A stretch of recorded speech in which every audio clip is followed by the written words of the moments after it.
They thought Florida Man was a myth until they met me lying in the snow with a rifle. The laughter of the Galactic Coalition still rang through the ruined city, carried on the cold wind like the last echoes of a cruel joke. Their banners, brilliant, shimmering holograms of conquest, hung from shattered towers, proclaiming dominion. They had come from across the Orion Belt to wipe out the remnants of humanity, and in their records we were an afterthought, a footnote marked primitive. Rifles, they scoffed. Projectiles, they sneered. What kind of fool brings lead to a war of suns? I lay prone in the snow, my cheek pressed to the cold steel of my rifle. Breath fogged the scope. The shadows of armored walkers moved against the white horizon, their legs like the claws of great insects, their cannons glowing. And still I smiled. They would never understand. Rifles weren't the point. Rifles were just the excuse humanity needed to prove that spite could be weaponized. Around me crouched the rust dogs, my squad of lunatics and survivors. Elias, our medic, who carried more duct tape than medical supplies, swore he could patch a man's lungs if he had enough of it. Vale, the radio operator, kept one earpiece tuned not to our comms but to reruns of The Bachelor, narrating firefights with commentary like, "Wow, she shouldn't have given him that rose." And Mira's sullen, silent and steady, with grief in her eyes but grace in every motion.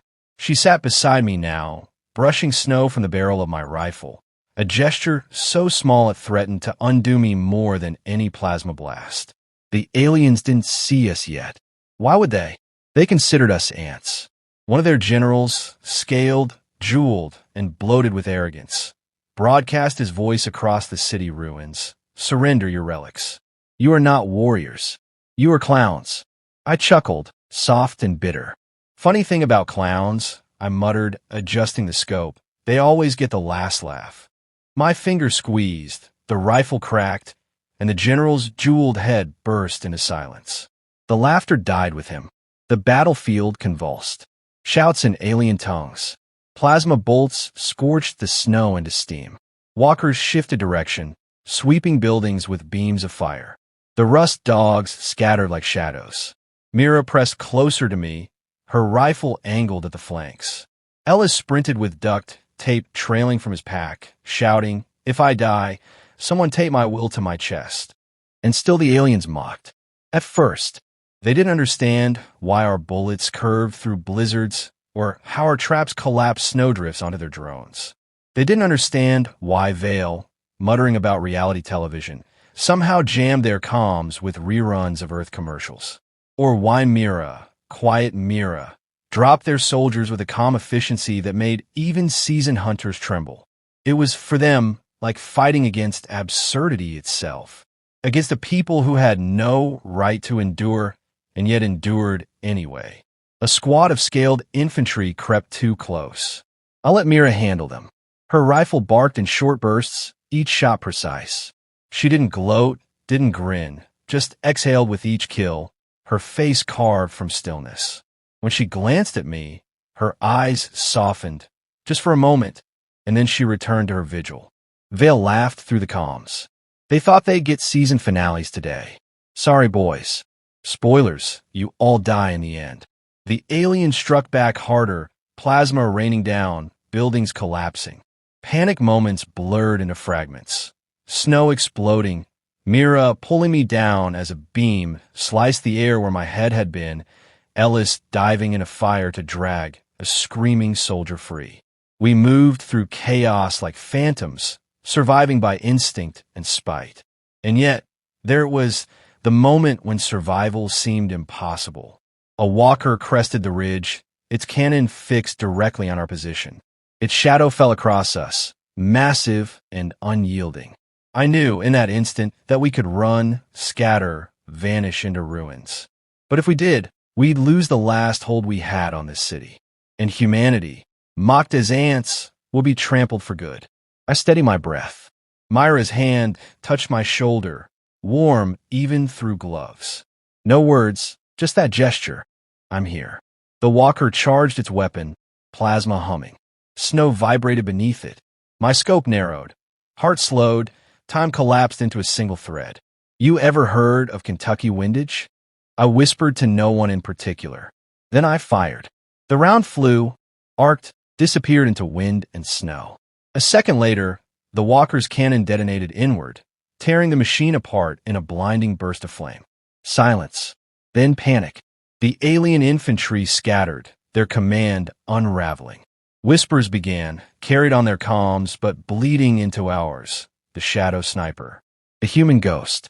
The one who cannot be seen. Fear rippled through ranks that had never known it before. We didn't chase them. We didn't need to. They carried our myth for us. After the fire faded, we gathered in the ruins. Elias patched a wound with duct tape and shrugged at Myra's disbelieving stare. "Don't ask me why it works," he said. "Ask the tape." Vale scavenged a portable heater, unwrapped a soggy microwave burrito, and held it over a flickering plasma coil. "Fine dining, post-apocalypse style," he grinned. "5 stars. Michelin kissed the chef." Mira sat beside me, close enough for her sleeve to brush mine. Her eyes studied me. Not the myth, not the sniper, but the man beneath it. I looked away first. Legends are easier to face than people. Above us, the sky crackled with alien retreat signals. They would regroup, of course. They always did. But tonight, the snow belonged to us. The rust dogs laughed, ate, patched, argued about cats. Why humanity worshipped a creature that despised it. Vale swore cats were aliens themselves. Elias said duct tape could tame one. Mira only shook her head, smiling faintly at their noise. And me? I listened. To their laughter, to the crackle of fire, to the sound of life still defiantly lived. Reader, let me tell you this. Weapons can be mocked, cities can be burned, names can be forgotten. But when the galaxy looks at us and sneers, it forgets the one thing that keeps us alive. We do not stop laughing. And laughter, when sharpened by loss, is sharper than any blade. They said humans lacked vision, which was ironic, considering they never saw my bullet coming. Snow fell heavier that night, cloaking the ruins in silence, so complete it felt like the world itself was holding its breath. The Coalition had retreated from the first clash, licking wounds they didn't believe possible. But arrogance is a stubborn disease. Before dawn, their armies returned, stronger, louder, angrier. The banners of a dozen alien empires flickered above the tree-line, their combined might blotting out the horizon. What they wanted was simple, to crush the rumor of the shadow sniper before it became legend. What they didn't understand was that the legend had already taken root. The rust dogs gathered in the shell of an old library. Its roof had collapsed years ago, but the skeletal shelves still stood, filled not with books but with snow. Vale perched on a toppled column, radio buzzing with static, muttering about how the galaxy needed better programming.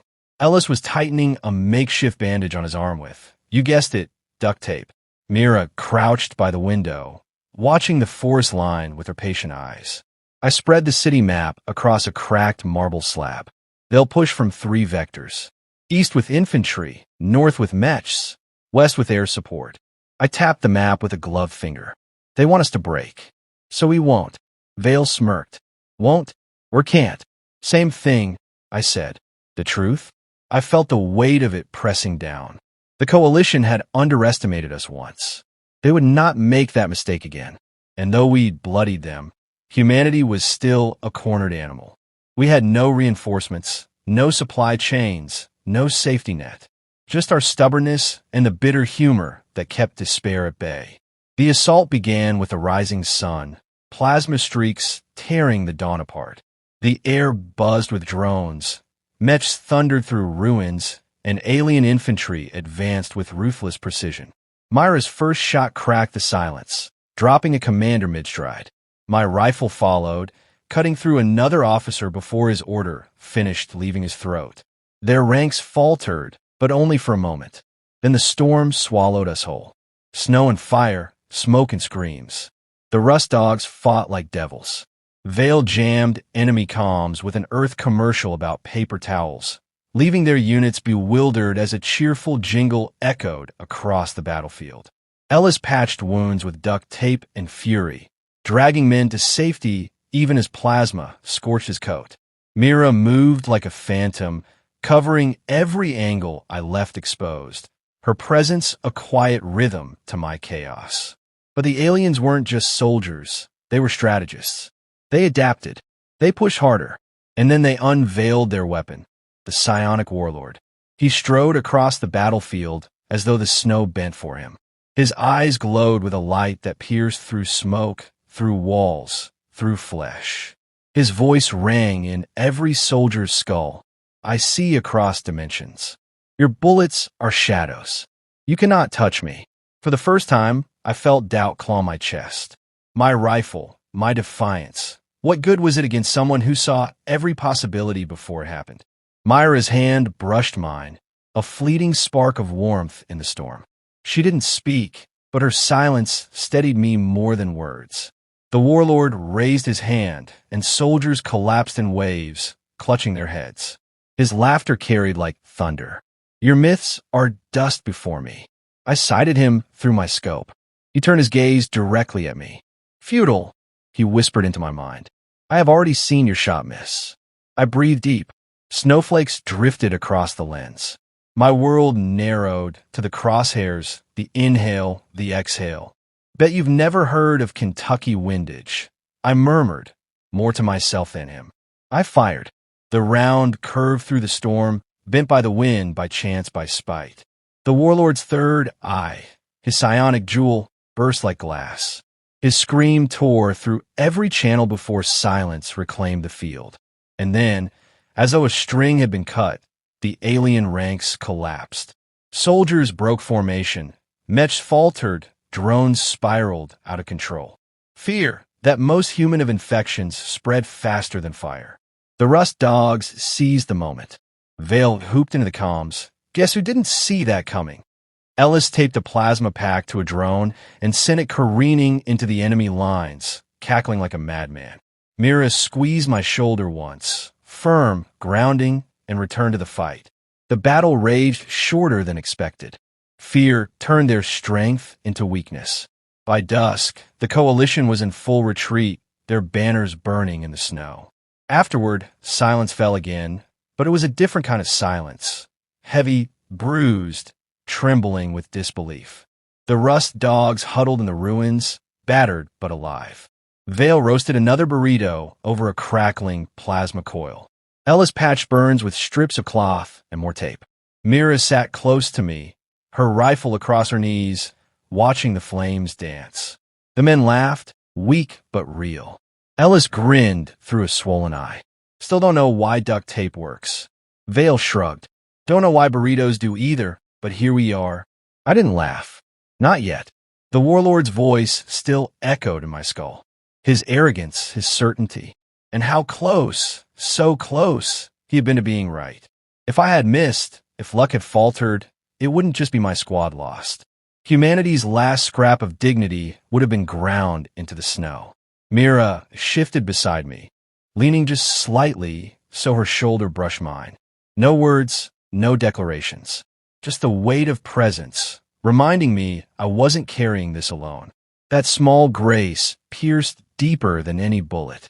Later, when the fire burned low, Vale returned from scavenging with a grin too wide to be good news. Picked up chatter. The coalition's changing strategy. What do you mean? I asked. They're not after Earth anymore, Vale said. They're after you. The words landed heavier than any plasma bolt. Me, one man with a rifle. I was no longer just Elias Calder. I was the shadow sniper, the ghost they couldn't explain, the story spreading through their armies like wildfire. The rust dogs watched me in silence, waiting. I had no answer. Legends are chains as much as shields. But I knew this. Humanity, mocked and beaten, now had a myth the galaxy feared. And myths, once born, are hard to kill. Reader, if you take nothing else from this, remember, power doesn't always rest in strength or numbers or weapons. Sometimes it rests in a story told around a fire, a story of defiance. And if enough people believe it, that story can turn the tide of worlds. They say legends live forever, but try telling that to a man who hasn't slept in 4 days. The ruins of Orion's Edge were quiet now, eerily so. The coalition had fled the last battle in disarray, yet the silence they left behind was not peace. It was the silence of preparation, of armies regrouping, of predators circling for another strike. And at the center of it all, they weren't whispering about Earth anymore. They were whispering about me, the Shadow Sniper, a myth I hadn't asked for, but one the galaxy had happily chained me to. The Rust Dogs carried on with their usual chaos. Vale had scavenged a projector from alien wreckage and was screening old Earth commercials on the library wall, narrating them like sacred texts. Behold, he intoned dramatically as a cheery jingle about laundry detergent played, the ancient ritual of cleanliness. Elias, naturally, argued that duct tape was superior to soap in every way. Mira didn't join their banter. She sat near me, polishing her rifle with careful, almost reverent movements. Her silence said more than Vale's nonsense ever could. She knew the weight that was pressing down on me. I stared at my rifle, the steel darkened from endless cold. It didn't feel like mine anymore. It felt like it belonged to the story. A story too large, too loud, too dangerous. My fingers still carried the ghost of the last shot, the one that felled the psionic warlord. If I'd missed, but I hadn't. And now here I was, a man rewritten as myth. The scouts brought news at dusk. Alien deserters, trembling, muttered warnings before vanishing back into the night. "They're coming for you," one hissed, his scaled skin shivering in the cold. "The Coalition believes Earth survives because of you. They think you are unkillable." His eyes flicked to my rifle.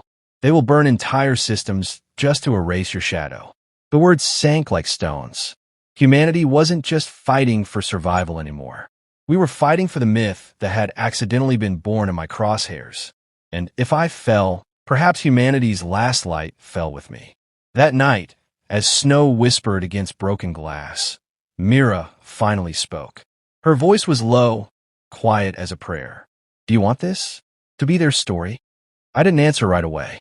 Instead, I looked at her, the calm in her gaze, the scar on her cheek, the quiet grief she carried without complaint.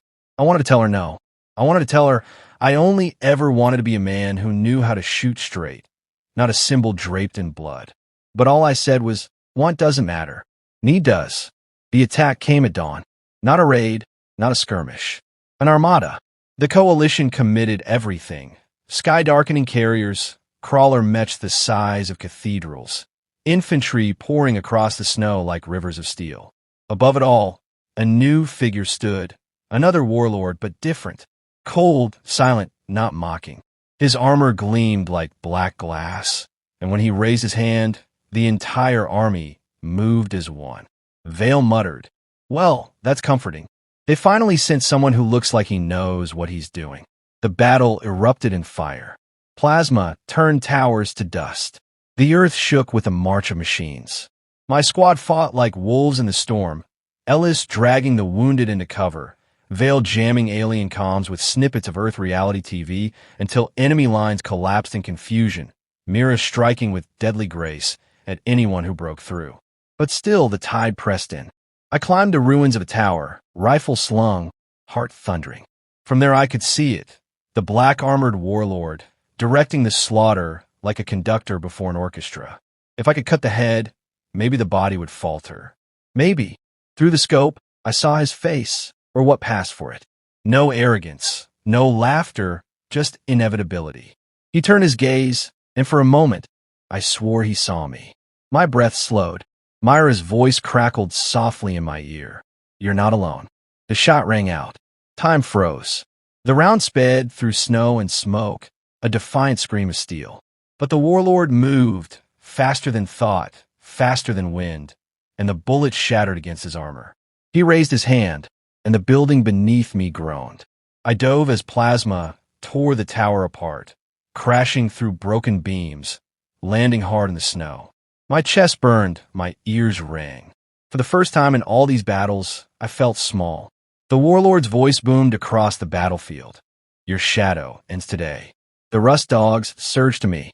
Mira helped me rise, steadying me with a hand that lingered longer than necessary. Vale yelled something about Florida man not going down like this.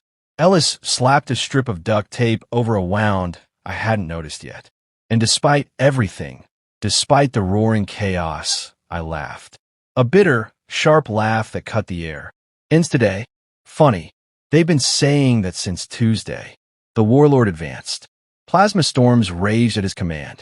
My rifle hung heavy, almost useless. But then Mira stepped in front of me, her rifle raised, her stance unshakable. If the galaxy wants a shadow, she said quietly, they'll have to face both of us. And in that moment, I understood. The story wasn't mine alone. It was all of ours. Every soldier who fought, every medic who taped broken bodies back together, every survivor who refused to stop laughing in the dark. I wasn't a myth. We were. We fought not as a sniper in a squad, but as humanity itself, bleeding, battered, ridiculous, unstoppable. The Rust Dog's defiance spread through the ranks, other pockets of human fighters rallying at the sight. And for the first time, the black-armored warlord faltered, not because of my rifle, but because of us. Because even the shadow of death, we refused to kneel. By dusk, the coalition pulled back again. Not broken, not destroyed, but shaken. And though I hadn't killed the warlord, I had seen something in his eyes, a flicker of uncertainty. Perhaps even fear. That night, under a fractured sky, we sat around a small fire. Vale roasted burritos again. Elias fixed Myra's rifle with tape and stubbornness, and Mira leaned against my shoulder, her presence both fragile and unyielding. I stared into the flames, the myth of the shadow sniper weighing less heavily now. Not because the burden had lessened, but because I no longer carried alone. Reader, believe me when I tell you this. The galaxy is vast, cruel, and merciless. It will mock your weakness, scorn your failures, and laugh at your scars. But strength is not the absence of scars. It is the choice to carry them anyway and to laugh louder than the voices that would silence you. If you remember nothing else, remember this. Legends are not born from perfection. They are born from survival.